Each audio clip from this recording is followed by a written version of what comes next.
Assalamualaikum warahmatullahi wabarakatuh. Kami dari kelompok 6 ingin menyampaikan materi tentang karakteristik perkembangan masa anak-anak dan pola pendidikan untuk masa anak-anak. Dengan anggota saya Widya Harum Pratama, MPM 21220026, dan rekan saya Adelia Hanusdianingrum dengan MPM 21220019. Berikut penjelasan dari kelompok kami. Baiklah, pembahasan yang pertama yang bagian A, perkembangan fisik masa anak-anak usia 6-13 tahun. Pertumbuhan anak-anak pada usia sekolah 6-13 tahun rata-rata 3-3,5 kg dan 6 atau 2,5 inci per tahunnya. Kekuatan otot, koordinasi dan daya tahan tubuh meningkat secara terus-menerus. Kemampuan menampilkan pola gerakan-gerakan yang rumit seperti menari, melempar bola, atau bermain alat musik. Kemampuan perintah motorik yang lebih tinggi adalah hasil dari kedewasaan maupun latihan.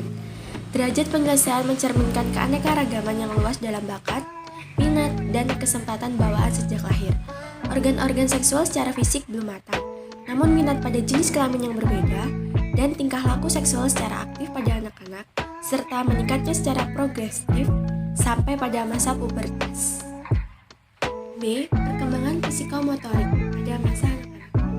Masa kanak-kanak atau masa anak sekolah ini berlangsung dari umur 6 tahun sampai 12 tahun.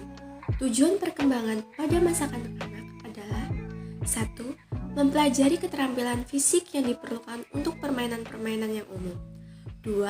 Membangun sikap yang sehat mengenai diri sendiri sebagai makhluk yang sedang tumbuh. 3. Belajar menyesuaikan diri dengan teman-teman seusianya. 4. Mulai mengembangkan peran sosial pria atau wanita yang tepat. 6. Mengembangkan keterampilan-keterampilan yang diperlukan untuk kehidupan sehari-hari. 6. Mengembangkan pengertian-pengertian yang diperlukan untuk kehidupan sehari-hari. 7. Mengembangkan hati nurani, pengertian moral, tata, dan tingkatan nilai. 8. Mengembangkan sikap terhadap kelompok-kelompok sosial dan lembaga-lembaga. 9. Mencapai kebebasan pribadi. Dan yang C, ada pola pendidiknya untuk masa kanak-kanak. Pada tahap usia ini dikenal dengan masa sekolah, dikarenakan pada tahap ini anak sudah memasuki sekolah dasar, yaitu bersekolah yang sebenarnya. Sebagaimana disebutkan sebelumnya, setiap anak unik dan memiliki tingkatan perkembangan yang berbeda-beda. Tidak terkecuali perkembangan kognitif yang dikenal juga dengan perkembangan inteligasi. Perkembangan kognitif seringkali menjadi acuan pada tujuan perkembangan yang berorientasi pada kemampuan berpikir. Berdasarkan teori kognitif Piaget, perkembangan kognitif memiliki 4 fase perkembangan, yaitu yang pertama tahap sensorik motorik usia 0-2 tahun, yang kedua tahap pra-operasional usia 2-7 tahun, yang ketiga tahap operasional konkret usia 7-11 tahun, dan yang terakhir terhadap operasional formal usia 12 tahun hingga dewasa. Dan seorang pendidik harus benar-benar paham bahwa setiap anak berbeda-beda, memiliki ciri khas tersendiri. Mereka punya kelebihan dan kekurangannya masing-masing. Mereka juga memiliki tingkatan perkembangan yang berbeda-beda, sehingga tidak boleh disamaratakan.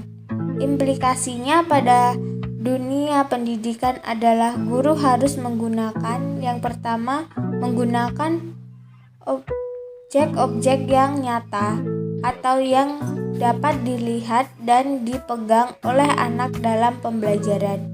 Yang kedua, jika penggunaan media, maka hal penting yang harus mereka pertimbangkan adalah visual seperti penggunaan infokus, OHP, gambar, benda. Yang ketiga, menggunakan objek yang terdapat di sekeliling mereka sehingga mereka sudah mulai terbiasa dengan objek tersebut. Dan yang terakhir, melakukan evaluasi yang tepat. Sekian penjelasan dari kelompok kami. Apabila ada salah kata kami mohon maaf. Kami akhiri. Wassalamualaikum warahmatullahi wabarakatuh.